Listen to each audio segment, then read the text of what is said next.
good. That's good. And welcome on this very special time of Navaratri.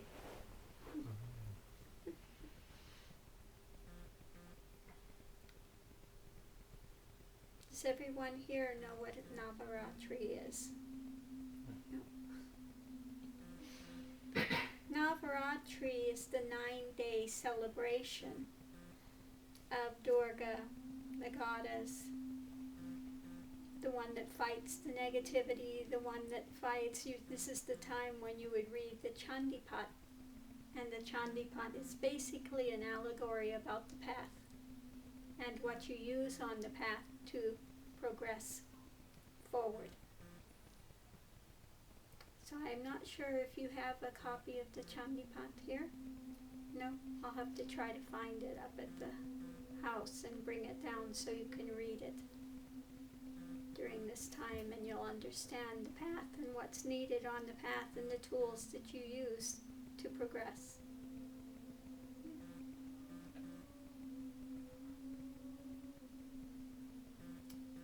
And you'll find out that Durga, all of the gods got together and they were concerned because the demons were taking over the earth, and so they got together and said, well, we need to get some help here. And so Durga manifested, and she was fighting all the demons, and the demons were all of the things like greed, envy, hate, all the mental afflictions, one could say.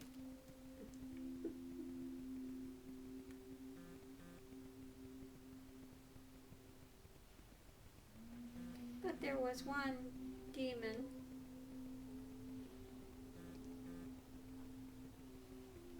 that was so strong that she had to really bring forward just the essence of what's needed, and that became Kali. And the one that Kali came to take care of was ego.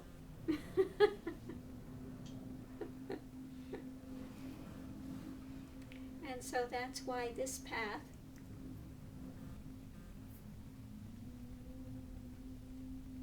is very Kali-like in its nature to cut through ego.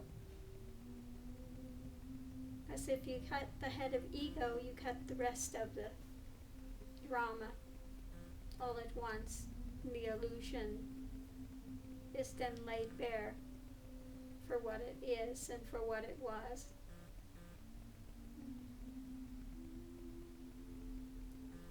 So I strongly advise that those here read the Chandipat, and then you can a little bit more understand this path.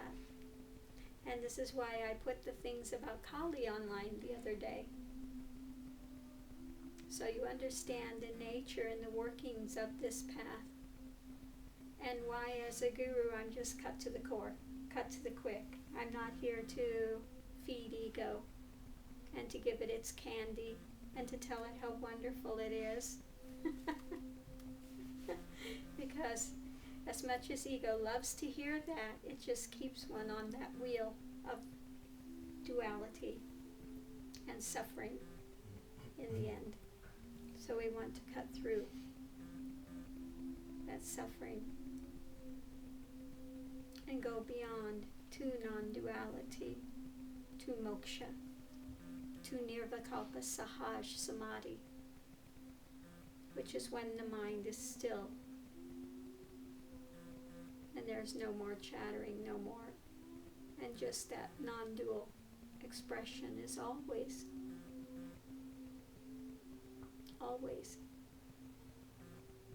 the cognition and the reality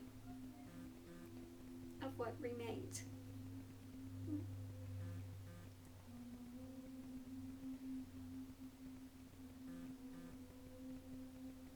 So excellent.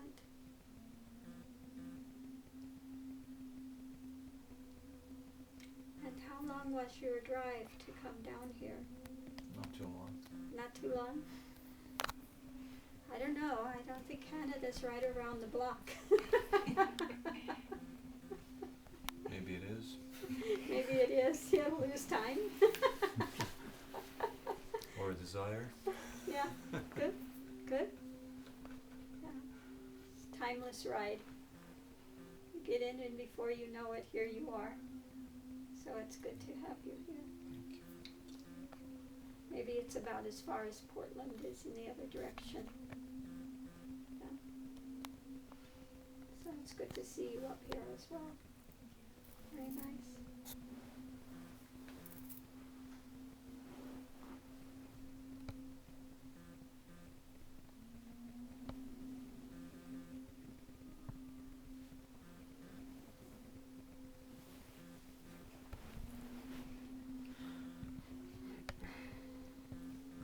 So we'll start out to ask if there are any satsang questions from the people here. Yes.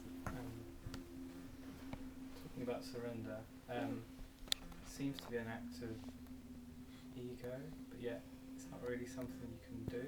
Does that make sense? So, surely it's ego that has to surrender, but is it an act of doership then? Yeah. It's letting go of the doership. Like in my own path, the ultimate act of surrender came in that moment of extreme fear. Just before that ego death process takes place. And you're in absolute terror. And at that point you want to pull back. But it was immediately flashed, and the whole of the path was known that had been walked to that point. And then it was just on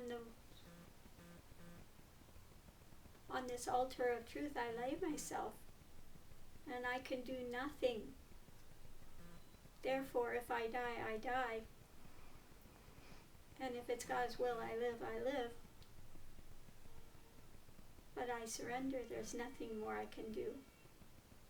So there was no more trying to pull back from that experience or talk yourself through the experience or whatever. It's just surrender and letting go into what was going to come. So where is the doership in that?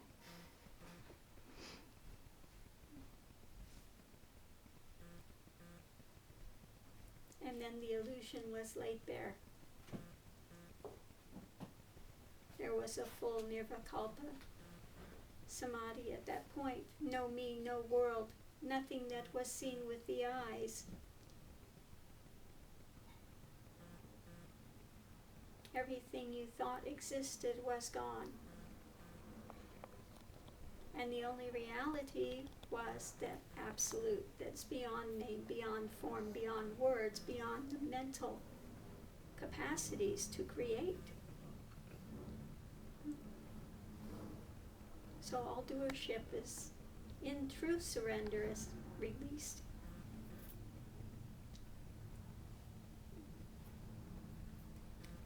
So when I say surrender into the practices, it means you are not the doer that's going to allow something to come out of the practices. You're not going to make it happen. One surrenders and allows that transmission to take place, rather than blocking it, rather than fearing it, rather than running from it, rather than trying to grasp it.